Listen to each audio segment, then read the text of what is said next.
It's back to Carrow Road this weekend, behind closed doors again, unfortunately. We had that little taste of it against Preston, didn't we? But no fans in with us this weekend. It's Derby in town, and Norwich, of course, looking to bounce back from that 1-0 loss at Bournemouth on Sunday, their first championship defeat of the season. And we have a lot of transfer fuss in the background, hopefully for not too much longer.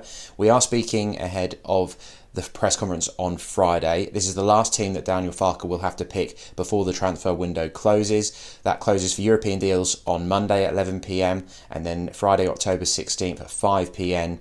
for the domestic deals, which is the day before the trip to Rotherham. So the team that I'm predicting here, I've gone under the assumption that Todd Cantwell and Emi Buendia still aren't going to be available for selection this weekend, with all the transfer speculation around them. And I've left out Ben Godfrey for now, with news that Everton have had a bid rejected for him. Is he going to fall into that same category of not necessarily being as focused as Farke will want him to be for what is an important game, the fourth game of the season? Norwich really need to get a home win under their belt against a team who are struggling. So the obvious move is bringing Ben Gibson in for his first appearance for Norwich, of course signed on loan from Burnley with a view to a permanent deal if promotion can be achieved, alongside Christoph Zimmerman. And I'd also drop Kenny McLean to the bench, bring in Mario Vrancic to midfield, alongside Lucas Rupp, a player that he knows well. They played alongside each other in Germany. He looked creative when he came on for Norwich, looked like he gave them that little bit of an edge.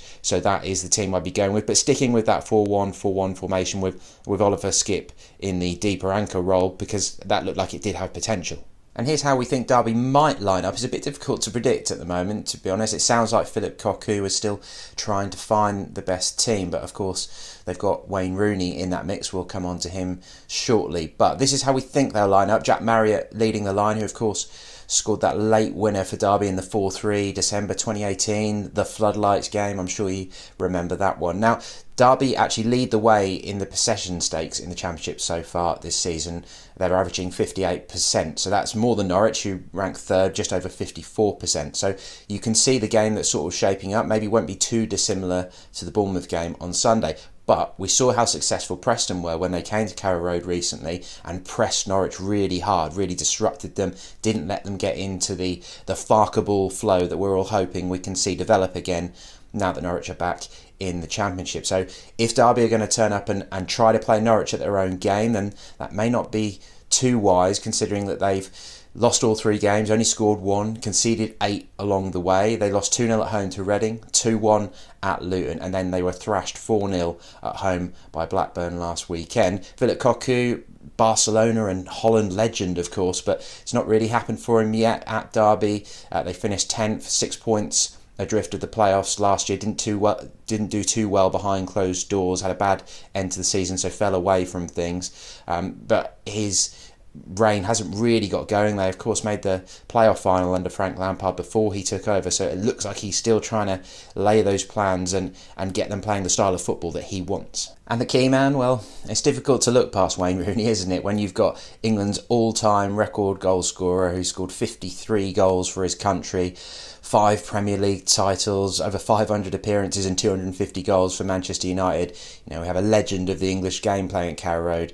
He is 34 now. He is playing more as a midfielder. Already has one of the best pass success completion rates in the division, although only 3 games have been played, of course. So if he's going to be playing in that midfield, I think Lucas Rupp could have an interesting role to play. He is playing in a more advanced role, or if he continues like he did at Bournemouth, and I thought he was good last weekend, he could be the man, along with Skipp, to make sure that Rooney really doesn't get too much time on the ball, to harry him.